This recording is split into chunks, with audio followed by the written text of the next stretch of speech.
53장 하늘에 가득 찬 영광의 하나님, 온 땅에 충만한 존귀하신 하나님, 생명과 빛으로 지혜와 권능으로 언제나 우리를 지키시는 하나님, 성부와 성자와 성령 구원의 하나님, 우리 예배를 받아주시옵소서.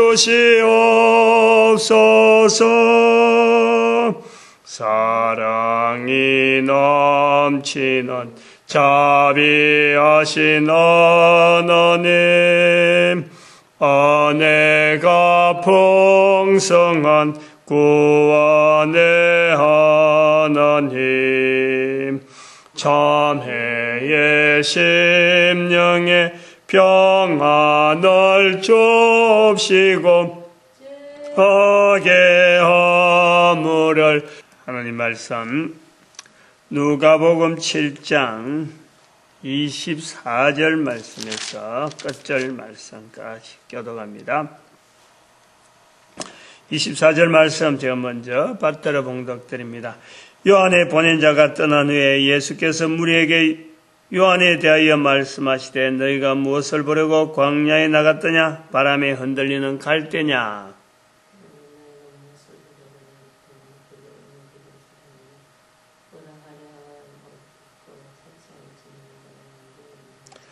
그러면 너희가 무엇이 가라 하시니라. 아멘. 요한복음 7장 24절에 예수님께서 세례 요한에 대하여 증거를 하고 있음을 우리가 보게 됩니다. 이는 마태복음 11장에 있는 내용과 같은 내용으로 우리가 보는데,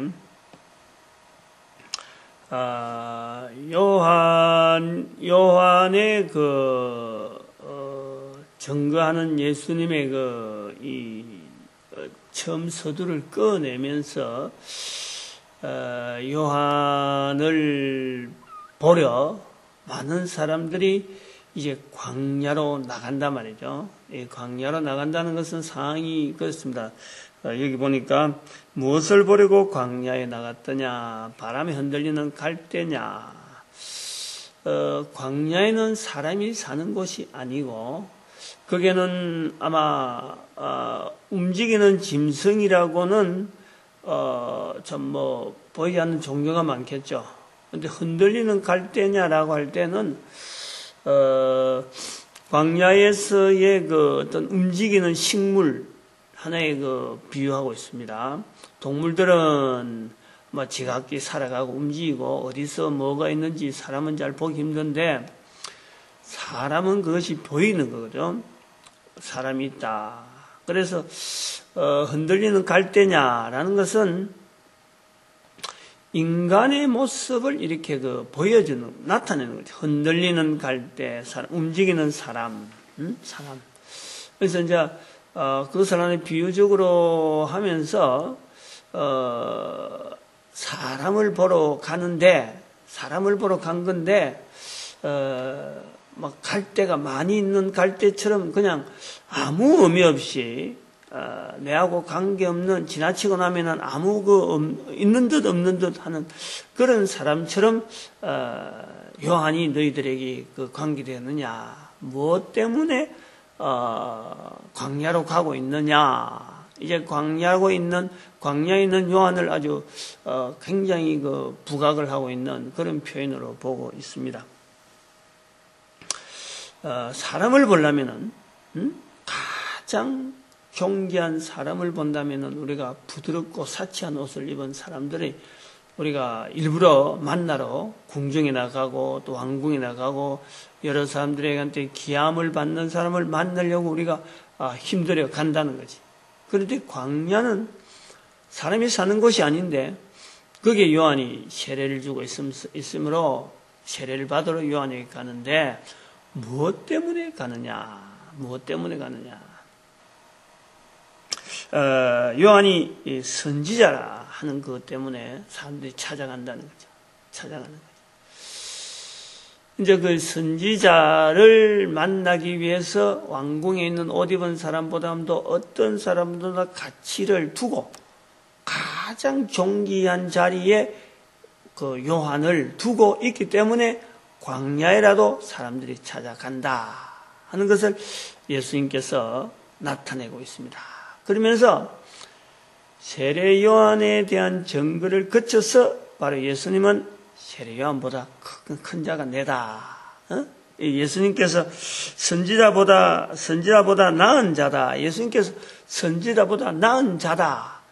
그 선지자를 찾아가는 사람들이 가장 존귀한 자리에 선지자를 두기 때문에 왕궁에 옷 입은 사람들은 찾아가려면 얼마든지 찾아가지만은 그 사람들은 선지자보다 낫다. 그래서 옷 입고 안 입은 이건 자체가 아니고 선지자냐 아니냐 따라서 유대인들이 광야에까지 그 사람이 어디 있든지 간에 찾아가는 그런 형편을 두고 있는데 예수님께서는 선지자보다 나은 자다. 선지자보다 낫다. 그러면서 내가 너희에게는 이제 선지자보다 나은 자니라. 그리고 이 선지자보다 나은 자가 왜 선지자보다 나은 자냐? 바로 내 사자를 이제 예언되어지는 말씀을 가지고 말라기서에 예언되어지는 말씀을 가지고 내 사자를 내 앞에 보낸다 하는 내 앞에 간 그 사자 그러면서 등장하는 본인 예수님을 바로 내 앞에 내 사자를 보낸다 하는 그 말씀을 해서 바로 이 사람이다. 세례 요한이 바로 이 사람이다 하는 증거를 나타낸단 말이죠. 그래서 세례 요한이 여자가 낳은 사람 중에서는 세례 요한보다 큰 이가 없다. 세례 요한이 가장 크다. 그러나 하나님 나라에서는 극히 작은 자라도 저보다 크니라. 아주 이 비교 자체가 아주 참 사람이 그랬으면요, 이건 잘못한 거로 갖고 이 말이 실수했을 것이다. 이런 거는 있을 수가 없다라고 하는데 예수님께서 했기 때문에 이 말이 앞뒤가 안 맞는데도 불구하고 우리가 자꾸 받아들이려고 하고 이해를 하려고 하고 또 이것을 표현하려고 하는 그런 것이 있습니다. 여자가 낳은 사람 중에서 요한이 제일 크다 했는데 천국에서는 제일 작다. 이런 표현. 이게 어떻게 설명해야 될지 좀 어려운 그런 표현을 보고 있는 겁니다.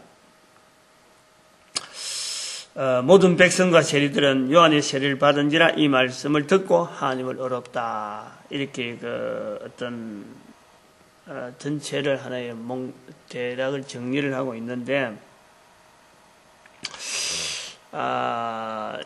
이 세례 요한의 그 모습이 예수님에게 이렇게 극찬받았고 또 한편으로는 여자가 낳은 자 중에 가장 적다. 그러나 천국에서는 가장 적은 자라도 저보다 크다 하는 이 말씀에 우리가 그 비교를 좀 한번 해볼 필요가 있다 이겁니다.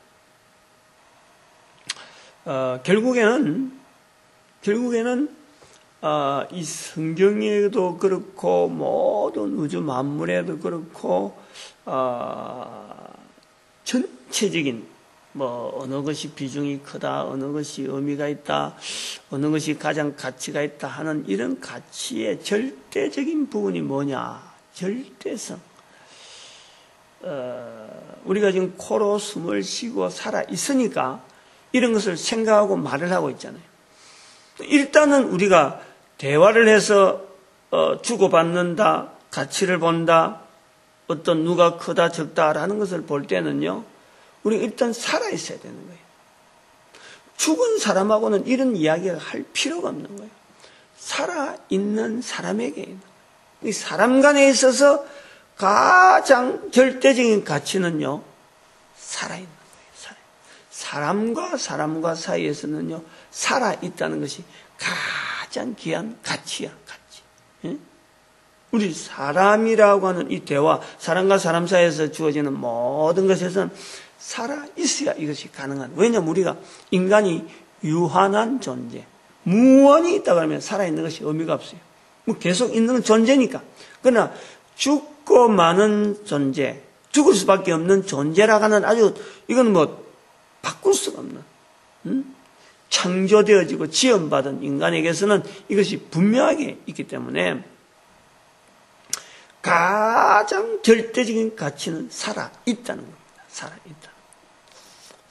근데 살아있다 하는 이 인간이라는 존재까지 다 포함해가지고 우주 만물의 여러 형체들, 그리고 이 모든 되어지는 역사, 한 인간이 태어나서 죽고 또 인간의 다음 세대가 태어나고 다음 세대, 이 세대가 연결되어지고 이런 물결들이 계속 되어지면서 인류가 이렇게 인류의 수가 증가하는 이 모든 거 다 포함하고 그들이 하고 있는 문화, 문명, 지향하는 거 이런 거 다 포함하고 그 다음엔 우리가 알지도 못하고 보지도 못한 여러 가지 원리들, 아직까지 깨닫지 못하는 이 우주 만물의 여러 가지 다 원리를 다 포함해서 가장 절대적인 가치는 왜 이런 것을 허락했을까?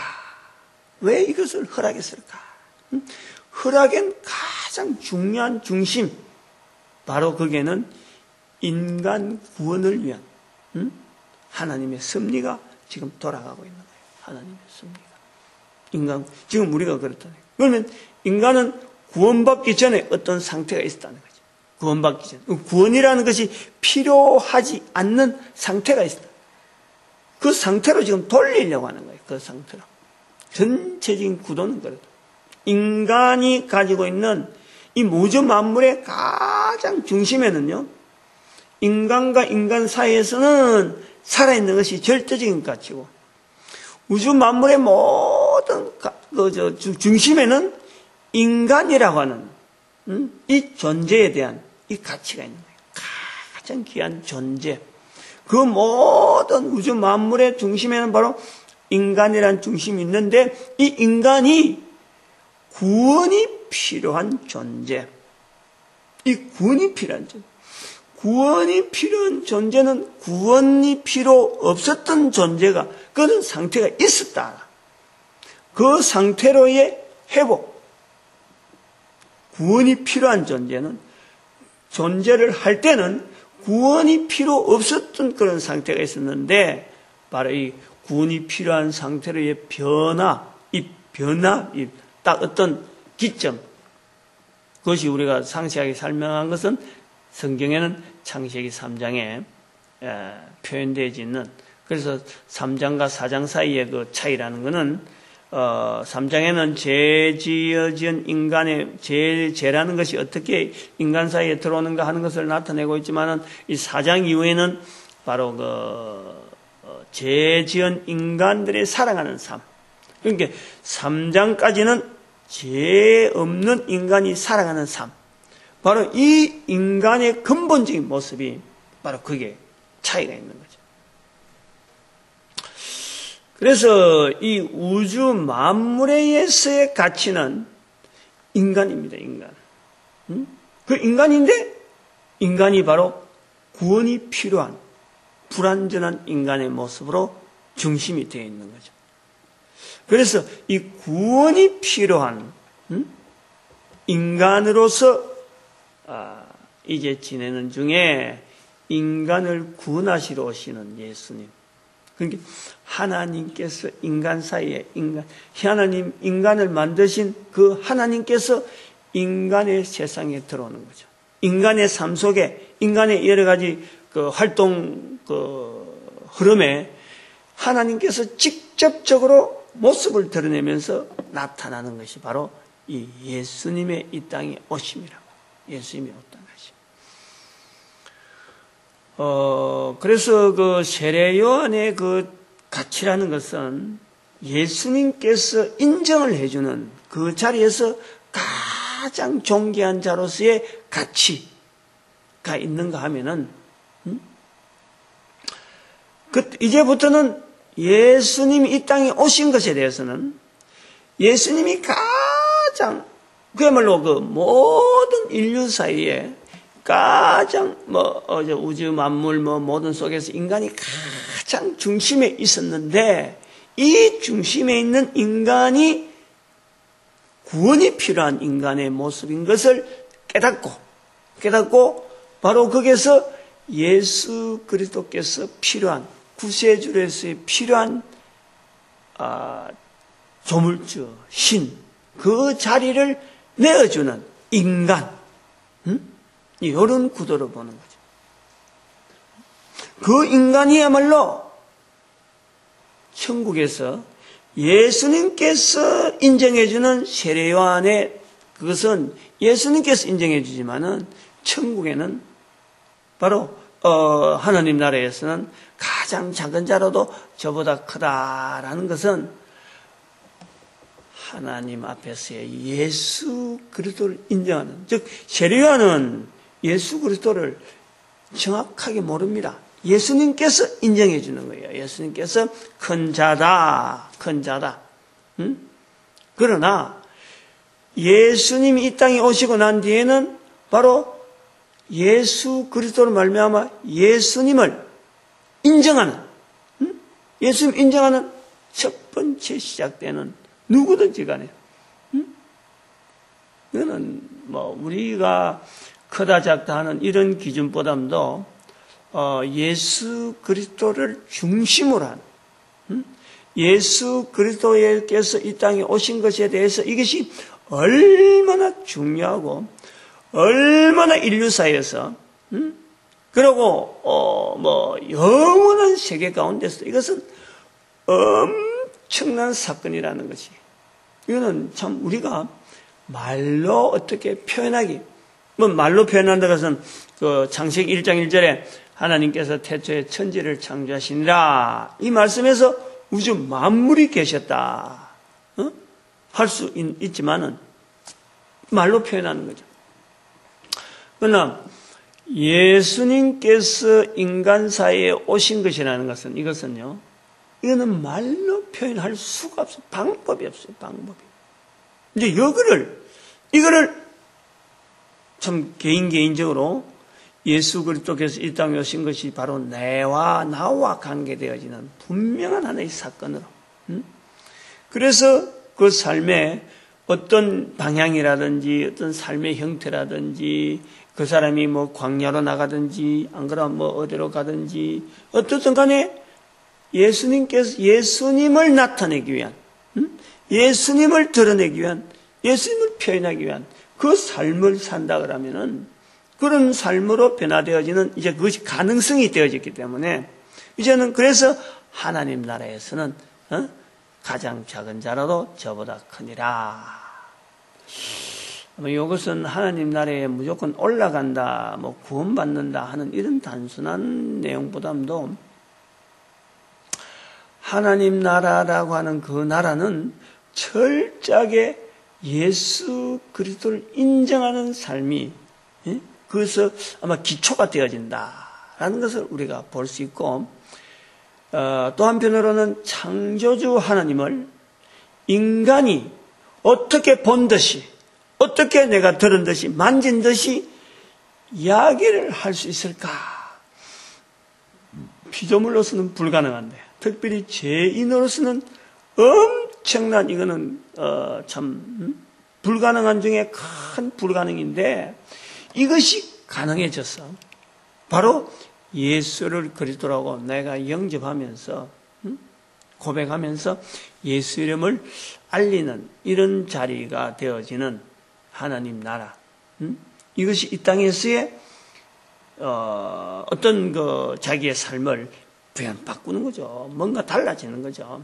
그런 삶을 보낸 자는 세례요한이 광야에 가는 것, 광야에서 여러 가지 삶을 사는 모습이나 이 땅에서 예수 그리스도를 나타내기 위해서, 삶을 살기 위해서 어느 곳으로 가고 무엇을 하고 어떤 일을 하든지 간에 바로 그것은 세례요한보다 큰 자리가 되어지고, 또 하나님 나라에서 어마어마한 어떤 인정을 받는 사람 앞에서 나를 시인하면은 하나님 앞에서 저를 시인하리라.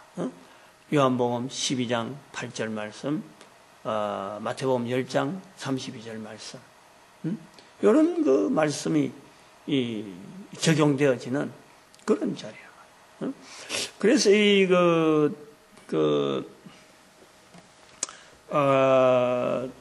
요한보다 큰 이가 없다. 하나님 나라에서는 극히 작은 자라도 저보다 크니라. 다른 시간을 통해서 한번 또 다르게 한번 설교도 한번 해보았습니다만은 또 계속해서 연결되어지는 게 그래요. 이런 내용으로 만약에 오늘 새벽에 말한 이런 내용을 가지고 우리가 본다면은 누가복음에 지금 그 예수님의 이 땅에 오시는 그 모습을요, 저는 이제 이렇게 보는 거죠. 하나님께서 인간을 구원하시기 위해서 이 땅에 오시는 그 예수님, 그 세례요한이 증거를 한다.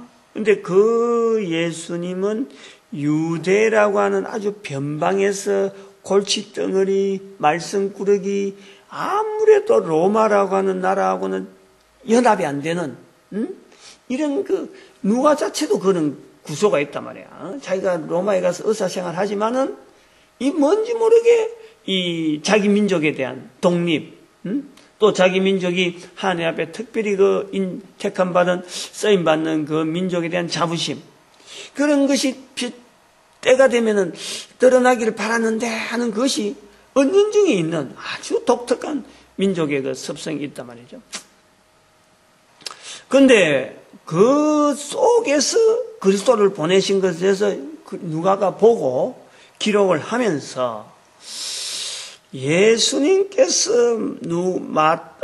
세례 요한을 인정하는 이 모습이 마치 광야에서 선지자를 인정하는 유대인의 모습처럼 이 로마 사회라고 하는 이 로마 사회, 그 근세를 가지고 온 이 로마 사회가 인간 구원에 대한 이런 그 뜻을 가지고 있는 하나님께서 직접 오시는 통로로서 유대라고 하는 사회를 택하셔서 지금 유대 땅에, 세례요한은 광야에, 예수님은 로마라고 하는 어마어마한 큰 부와 건세를 가진 로마를 떠나서 유대 나라에 지금 이 땅에 오신 거죠. 그것을 지금 대비하고 있는 것을 보고 있습니다. 정부에서나 큰 제국에서의 인구에 비하면은, 전체 로마 사회에서 비하면은 예수님을 인정하는 사회가 그렇게 얼마 안 돼요. 몇 명 안 돼요. 근데 그것이 이제는 성장해가지고 결국에는 누가로 하여금 로마 사회에 있는 사람들이 관심을 가지도록 저기 뭐냐? 그래서 너가 좀 알아봐라. 그래서 기록하게 된 것이 누가의 기록으로 보고 있는데, 이제 이런 바탕이 바로 성령님으로 말미암아 깨달아지고, 성령님으로 말미암아 이해되어지고, 성령님으로 말미암아 또 이 길을 걷게 되어지는 이런 구도로 누가가 이제 기록한다 보아지는데, 우리가 지금 고려해야 될 부분이 있습니다. 기독교 2000년의 역사라고 하지만 또 우리나라의 기독교 100년 이런 100 몇십 년 하고 이제 이래 말을 하는데, 우리 민족의 어떤 독특성 이런 걸 좀 고려해서 유대인들이 어떤 성경에 나타난 어떤 역사를 가지고 하나님에 대한 집착하는 그런 좀 이래 있는 민족이라 그러면요, 우리 민족은 성경에서는 기록이 안 됐지만은 우리 민족의 역사와 우리 민족의 여러 가지 문화 속에서는요, 하나님께서 독특하게 쓰는 그런 것이 저는 자꾸 보려고 시도를 하고 있고 자꾸 연결하려고 하는 그런 나름대로의 의도가 좀 있어요. 아침에 이 기도를 이래 하면서 오늘 세례 요한의 모습하고 비슷한 또 예수님이 이 땅에 오신 모습하고 비슷한 이런 어떤 것을 한번 생각을 해보죠. 인간 구원에 대한 모습 속에서도 다른 게 아니라 우리가 자신이 있고 가능하다면은 사실은 이 자녀들 중에 한 사람을 자녀들뿐만 아니라 우리는 자신이 없어서 사실 못하지 과연 그럴까? 아예 절 속으로 보내는 거예요. 절 속에 보면 절에서 훈련을 받게 만드는 거죠. 완전히 절의 사람처럼 막 활동하게 만들고 완전히 하게 만들어 가지고 이 절에 있는 기독교 우리가 100년, 200년 하고 있는 이 역사보다 훨씬 이전에 우리가 알고 있는 기독교 역사, 한국 기독교 역사보다도 훨씬 이전에 하나님께서 우리 민족에게 바로 이 복음이 선포되었던 그 모든 자료가 이 절에 다 있어요. 저는 그걸 믿어요. 당나라에 있는 당나라 태종 때에 있던 종교 부르던 있었단 말이에요.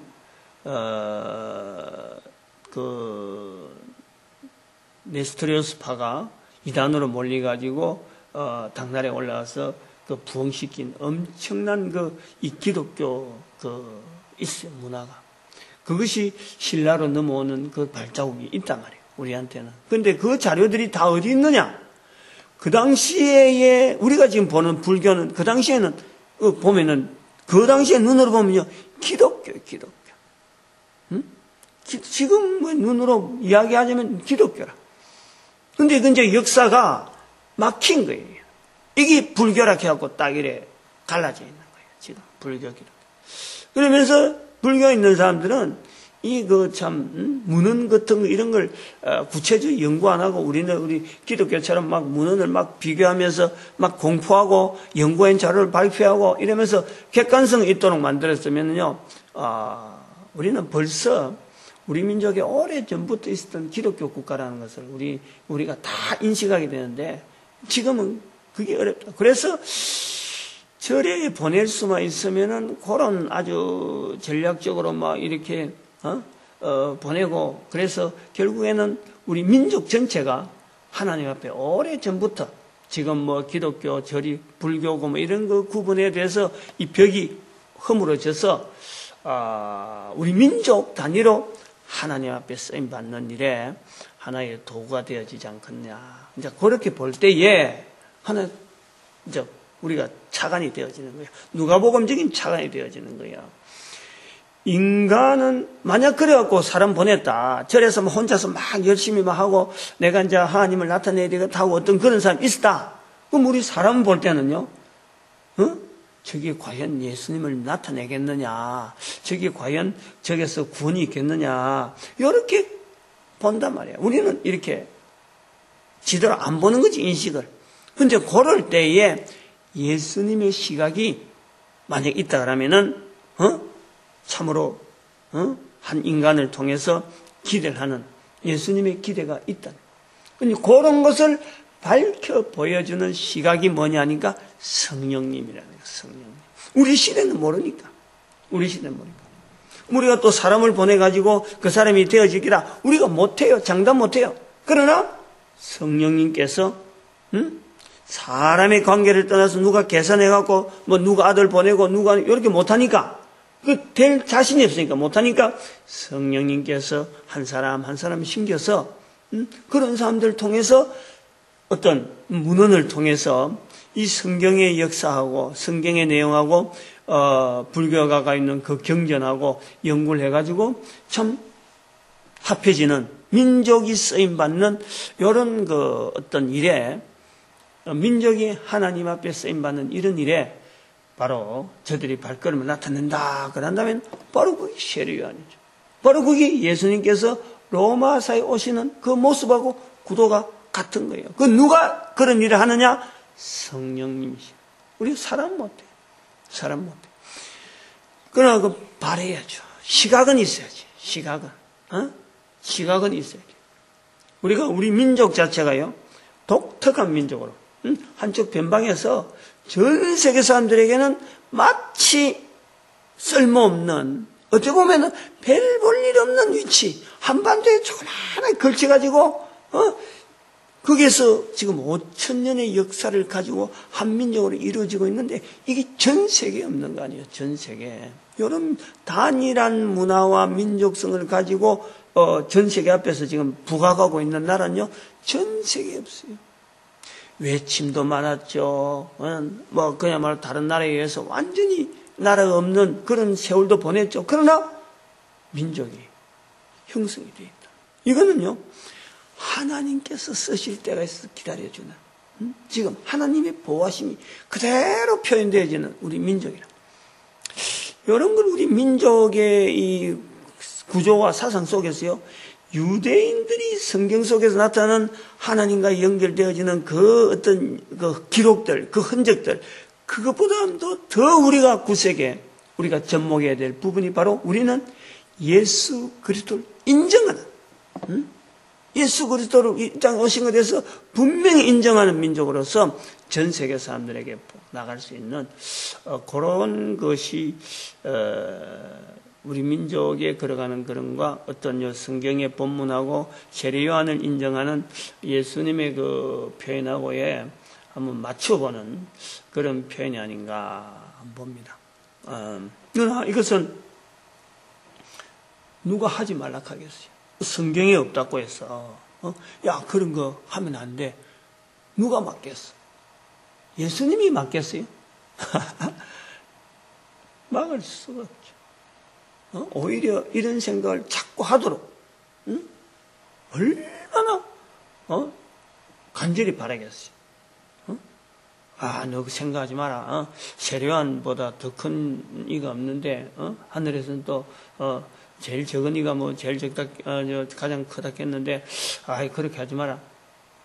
저는 이 말씀이요, 오히려 이런 생각을 많이 하고 많은 표현을 하고 또 그런 속에서 중심을 가지고 참 자기의 어떤 모든 사리사욕 다 끝이고 하나님이 나타낼 곳이 자기 스스로 만약 가는 사람이 있어서 내가 그러면 절에 한번 가서 한번 다른 사람들은 나를 절에 가서 우상성기다 하고 막 욕을 한다 하더라도 하나님께서 우리 민족을 사랑하신 그 흔적을 찾아내기 위해서 내가 한번 절 속에 한번 들어가 보겠다.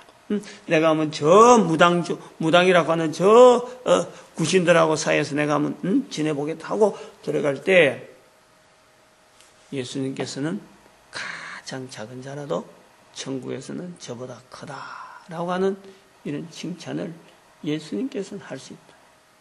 그런데 성령님을 온전히 믿어야지. 성령님 온전히 의존해야지. 겉으로 드러나는 것과 밖으로 하는 것은 온전히 성령님께서 통해서 예수 그리스도를 드러내려고 하는 그 깊은 중심 속에 하나님이 인간 되어지는 그런 어떤 체험을 하면서 고통 속에서 그 감수하는, 또 누가복음 12장 10절에 말씀하죠. 사람이 말로서 인자를 거역하는 것은 그는 용서받을 수 있지만은 성령을 모독하면은 사함이 없다. 그 성령님만 인정하면 자리에서 자기 혼자서 부지리 그 자리를 지켜나가다 보면은 하나님께서 그 중심을 보시는 하나님께서 예수 그리스도를 나타내려고 하는 그 중심을 보시는 하나님께서 그를 위로할 때가 있다. 위로할 때. 그걸 사람이 그런 일을 하는 사람을 사람들이 이해하겠어요? 못해요. 누가 감히 그런 걸 기획을 하겠어요? 성령님의 온전한 섭리 외에는 어려워요. 그러나 그런 기획을 우리 민족은 할 수 있어요. 우리 민족은 할 수 있다고 보고 또 언젠가는 그러한 사역들에 우리 민족 단위가 개인이 옛날에 독립투사의 일을 하던 그런 그 저력, 그런 화랑도 정신으로 하던 그 저력, 고구려의 얼지문덕 장군이나 하는 이런 장군들이 가지고 있던 그 어렵고 험난한 세월 속에서도 그 뚫쳐나갔던 그 이 한반도의 참 우리 결의를 유지하던 그 기백들, 우리 민족이 거기 살아있어요. 거기 살아. 기도를 해봅니다. 하나님께서 전 세계 모든 민족이 있지만 유대인들이 놓쳤던 그 사역 하나가 딱 남아있죠. 그 사역을 우리 민족에게 주시길 바라는데, 바로 그것은 전 세계 70억의 인구에게 예수님께서 구세주라는 이 내용을, 유대인들이 그걸 거부했으니까 그걸 우리가 찾아 누리자. 천국에서는 가장 큰 민족으로 인정되어지는 있어지길 바랍니다. 그래서 이제 우리가 새벽에 늘 하는 기도가 있잖아요. 개인은 바로 전도하는 자리에 우리가 충실하게 언어를 자꾸 싸우고 발전시켜야 돼요. 그래야 그런 사람들이 곳곳에서 그런 사역을 감동받아서 감당하게 돼요. 이 문화가 만들어져요. 그래서 교회는 전체적으로 하나 되어서 전도라고 하는 이 틀 속에서 사회와 이 어떤 조화 속에서 이 사회를 은근히 받쳐주고, 이 사회는 전체적으로 참 곳곳에서 하나님을 나타내는 이런 이 사회적인 제도, 그리고 개인이 전 세계를 향해서 모토를 내는 거죠. 우리가 경제적으로 다른 사람들하고 이렇게 하는 게 아니고, 한민족이라 하는 그 민족 때문에 다른 나라에게 우리는 하나님을 나타내는 그런 민족으로 우리 민족이 입이 쓰임 받는 그런 성교하는 국가 되어지기를 간절히 바랍니다. 주여 삼창합니다. 주여!